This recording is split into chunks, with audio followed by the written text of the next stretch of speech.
Welcome to GB Herald News. News alone cannot take you to the destination. We, the team of professional journalists, work untiringly to make your way easier. For unbiased, balanced, and vibrant news, views, interviews, and articles, please log in www.gbherald.com. الصلاة والسلام على سيد الأنبياء والمرسلين حبيبنا وحبيب رب العالمين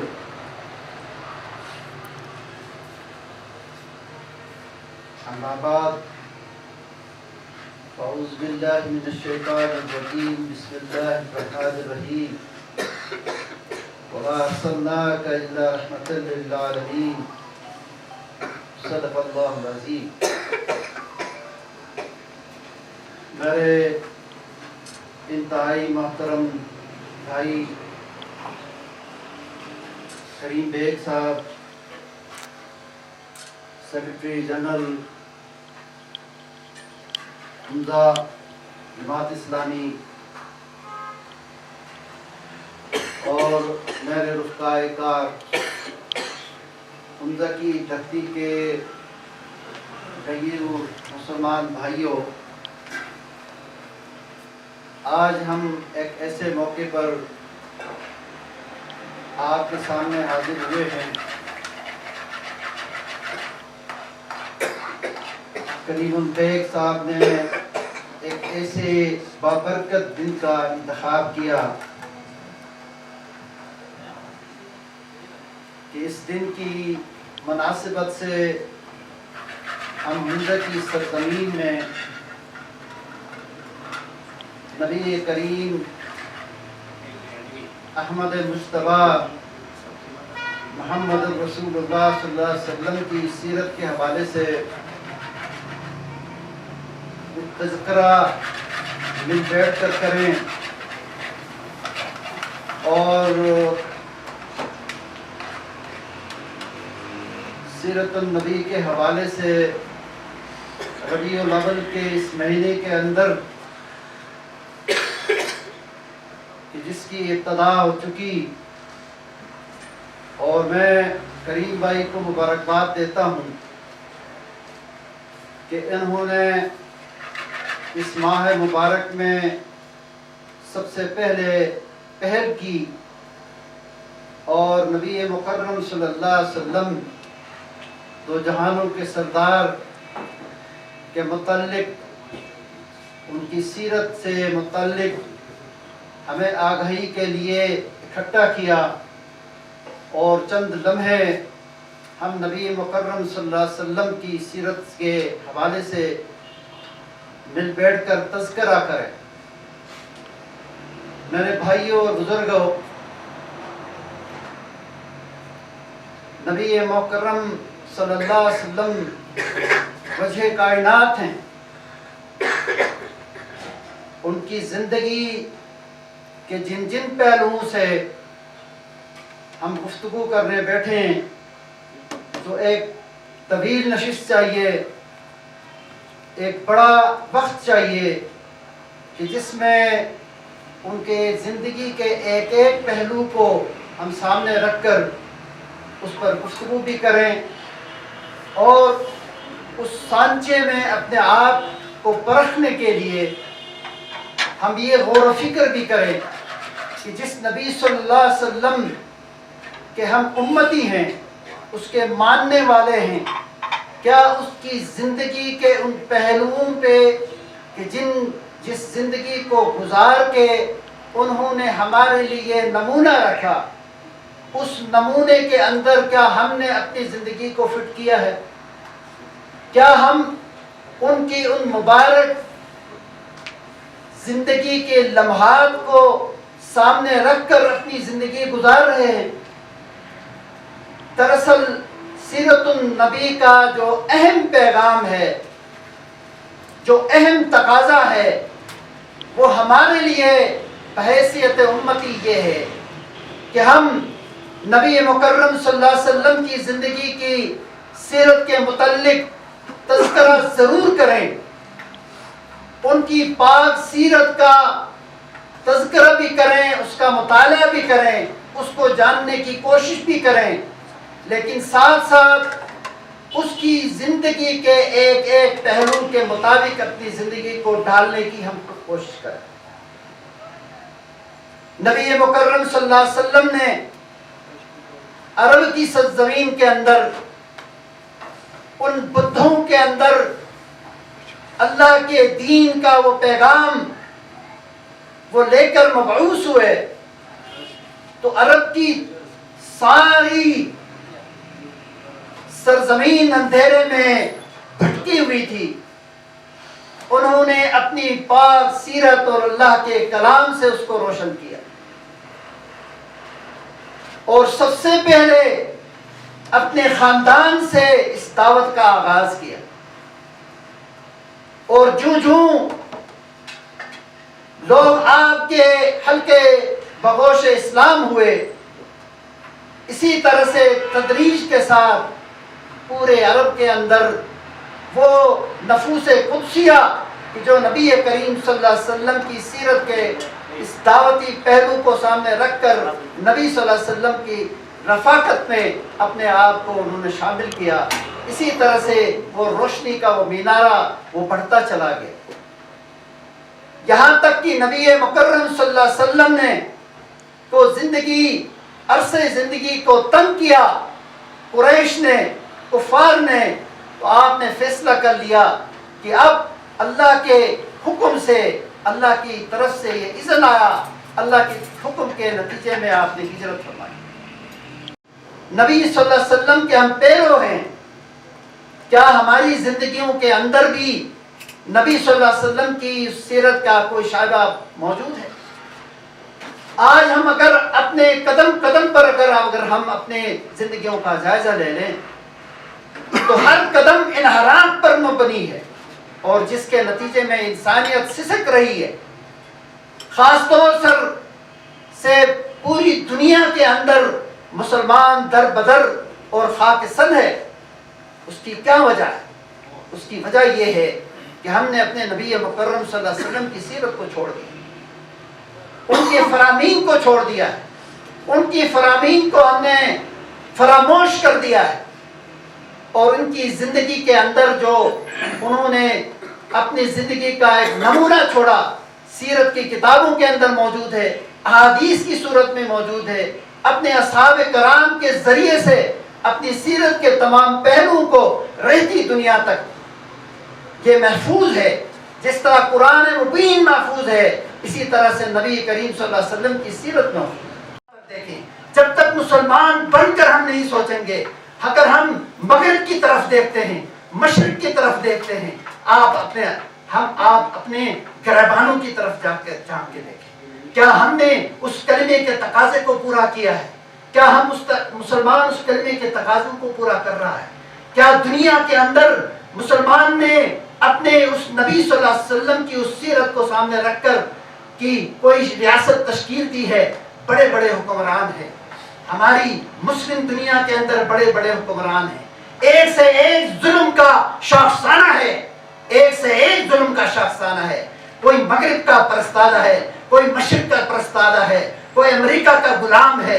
تو اس طرح سے یہ پوری دنیا کے اندر ہم مسلم کہلاتے ہیں، 2.5 کروڑ سے زیادہ مسلمان موجود ہیں، اگر 2.5 کروڑ اور بھی ہو جائیں گے اس طرح کے تو کیا فرق پڑے گا؟ تو ضرورت اس بات کی ہے میرے بھائیوں، آج کی اس سیرت القرآن کے ساتھ سے میں عرض کرتا ہوں کہ جب تک ہم اپنے آپ کو ٹھیک نہیں کریں گے، اپنے آپ کو نبی صلی اللہ علیہ وسلم کی سیرت اور نبی صلی اللہ علیہ وسلم کے اس کے مطابق، اسوے کے مطابق اپنی زندگیوں کو تشکیل نہیں دیں گے، اور اس ملک کے اندر کلمے کے نفاذ کے لیے کوشش نہیں کریں گے، اور کلمے کے نفاذ کے ساتھ، کلمے کے نظام کے نفاذ کے ساتھ دم نہیں لیں گے، کوئی بھی ایکس وائی زیڈ، اگر نواز شریف کلمے کی بنیاد پر یہاں نظام قائم کرتا تو سب سے پہلے جماعت اسلامی اس کے ساتھ شامل ہو جاتی، اور اگر کوئی بھی پیپلز پارٹی بھی جو بھی یہاں پر حکمران رہا ہے، اگر وہ اعلان کر کے اس پارلیمنٹ کے اندر نفاذ شریعت کی بات کرتے تو سب سے پہلے تعاون کرنے والے جماعت اسلامی ہوتے.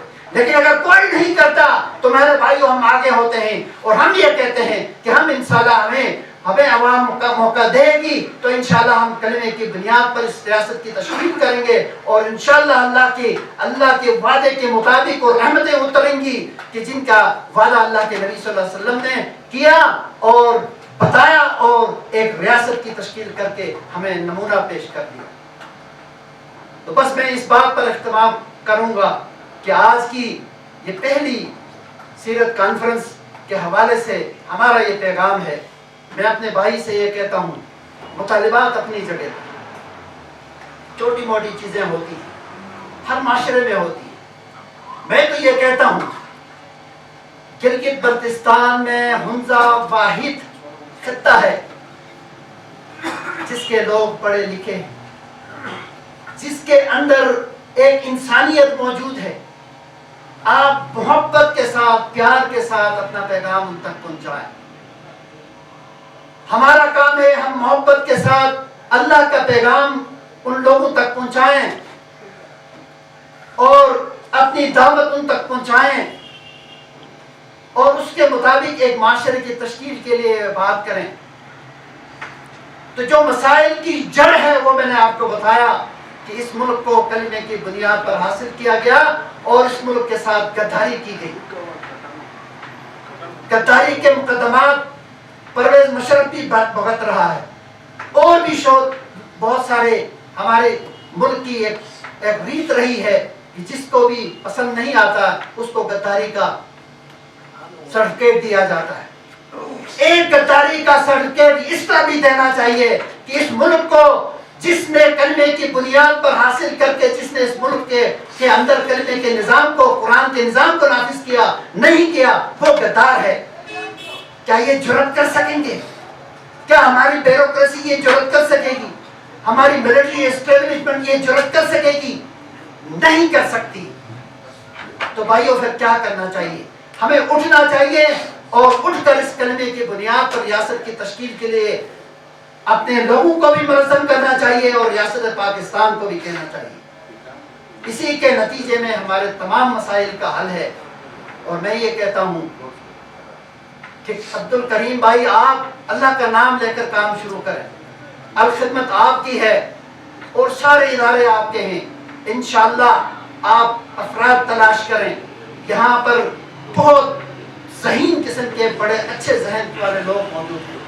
ایسے ذہین لوگوں کی ضرورت ہے کہ جو الخدمت کا کام کریں, جو سکولوں کا کام کریں, جو تعلیم کا کام کریں, جو ہر شعبے کے اندر جو ہے نبی صلی اللہ علیہ وسلم کی سیرت کے مطابق کام کرنے کے لیے تیار ہوں. تو انشاءاللہ جماعت اسلامی ان کی خادم بن کے کام کرے گی. وآخر دعوانا الحمدللہ وحدہ والصلاة والسلام علی عبادہ الذین اصطفیٰ. اما بعد فاعوذ باللہ من الشیطان الرجیم. بسم اللہ الرحمن الرحیم. ما كان محمد أبا أحد من رجالكم ولكن رسول الله وخاتم النبيين. صدق الله العلي العظيم وصدق رسوله النبي الكريم ونحن على ذلك من الشاهدين والشاكرين. محترم امیر جماعت مشتاق صاحب اور کریم بیگ صاحب اور میرے تمام سامعین گرامی السلام علیکم. آج کا جو موضوع رکھا گیا ہے رسول اللہ صلی اللہ علیہ وسلم کی سیرت مبارکہ کا موضوع ہے, جس پر ہمارے بھائی کریم صاحب نے تفصیل سے رسول اللہ صلی اللہ علیہ وسلم کا بچپنا, آپ صلی اللہ علیہ وسلم کی تجارت, آپ صلی اللہ علیہ وسلم کی جوانی, آپ صلی اللہ علیہ وسلم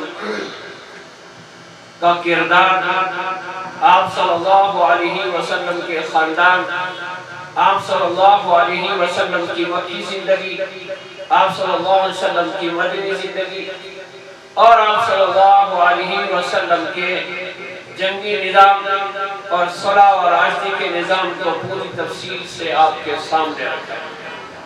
میں اپنے اس بھائی کو داد دیتا ہوں، باوجود یہ بے سر و سامانی کے دور دراز علاقہ ہونے کے باوجود میرے اس بھائی نے جماعت اسلامی کی پلیٹ فارم سے پہلی مرتبہ اس علاقے کے اندر رسول اللہ صلی اللہ علیہ وسلم کی سیرت کانفرنس رکھی ہے، اور اس سیرت میں امیر جماعت اسلامی گلگت بلتستان کے ساتھ دوسرے تمام حضرات کو مدعو کیا ہے۔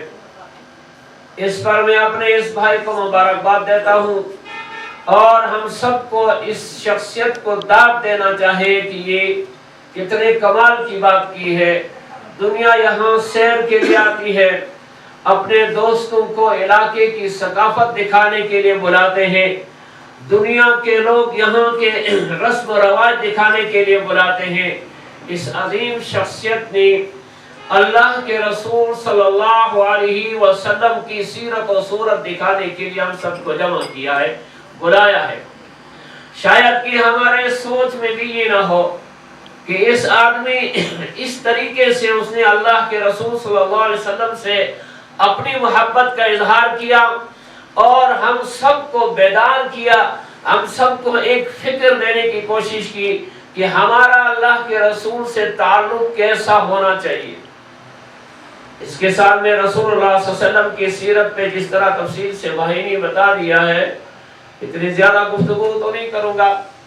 سب سے پہلے میں آپ کے سامنے قرآن کریم کی آیت مبارکہ رکھی ہے کہ اللہ تبارک و تعالی سورہ احزاب میں فرماتے ہیں ما کان محمد ابا احد من رجالکم، محمد صلی اللہ علیہ وسلم تمہارے مردوں میں سے کسی مرد کا باپ نہیں، ولیکن رسول اللہ، لیکن اللہ کے رسول ہے، وخاتم النبیین، اور اللہ کے آخری نبی ہے، تمام نبیوں کے نبوت کو ختم کر کے انتہا پہ آپ صلی اللہ علیہ وسلم کی ذات اقدس کو اللہ تبارک و تعالی نے بھیجا ہے۔ لفظ محمد حضور صلی اللہ علیہ وسلم ربیع الاول کے مہینے میں پیدا ہوئے۔ تاریخی طور پہ دو جہاں کے سردار نے اس تاریخ کا تعین نہیں کیا تھا جس تاریخ کو آج ہم 2 ربیع الاول سے 9 ربیع الاول سے 12 ربیع الاول سے 17 ربیع الاول سے وصول کر رہے ہیں۔ آپ صلی اللہ علیہ وسلم سے صحابہ نے پوچھا کہ اللہ کے رسول آپ پیر کے روز اور جمعرات کے روز روزہ رکھتے ہیں، اس کی وجہ کیا ہے؟ اللہ کے رسول صلی اللہ علیہ وسلم نے فرمایا پیر کا روز میری پیدائش کا ہے، اور جمعرات کا روز جو ہے اللہ تبارک و تعالیٰ کے پاس میرے اعمال پیش ہوتے ہیں، اسی وجہ سے میں روزہ رکھ رہا ہوں۔ اس حدیث مبارک کے تناظر میں صحابہ کرام نے، مورخین نے، فقہاء نے، محدثین نے اس دن کا تعین کیا کہ یہ پیر کا دن ربیع الاول کے کس مہینے میں آتا ہے۔ آپ صلی اللہ علیہ وسلم نے ربیع الاول کے مہینے کا تذکرہ کیا اور پھر دن کا تذکرہ کیا، لیکن تاریخ کا تذکرہ نہیں کیا۔ مورخین اصحاب فلکیات نے تحقیق کی تو اس دن، اس زمانے کے اندر پیر کا روز یا تو 2 تاریخ کو آ رہا ہے، یا 9 تاریخ کو آ رہا ہے، یا 17 کو آ رہا ہے۔ تو اپنے اپنے ذوق کے مطابق لوگوں نے اس دن کا اس تاریخ کا تعین کیا۔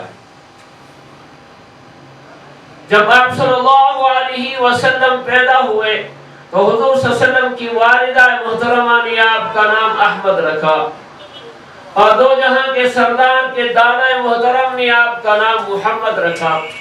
قبیلے کے سارے لوگ جمع ہو کے آئے، کہا آپ نے اپنے پوتا کو حضرت عبد المطلب رضی اللہ تعالیٰ عنہ سے کہا کہ آپ نے اپنے پوتے کا نام عجیب رکھا ہے، اس سے پہلے نہ آپ کے خاندان میں کسی کا نام محمد تھا اور نہ عرب کے اندر یہ نام مشہور تھا، اس کی وجہ کیا ہے؟ حضرت عبد المطلب نے کہا میں نے یہ نام اس لیے رکھا ہے کہ میں چاہتا ہوں کہ میرے اس بیٹے کی